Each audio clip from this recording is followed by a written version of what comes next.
Siz çok musunuz bilen bugün Mirakes'le görüşürken bugün biz barımızda biliriz Mirakes'in çalanlarına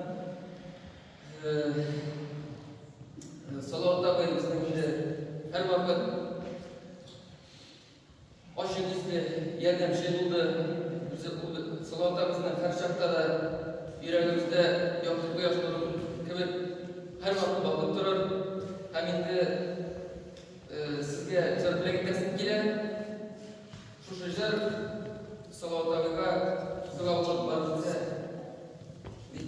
evet böyle.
Baru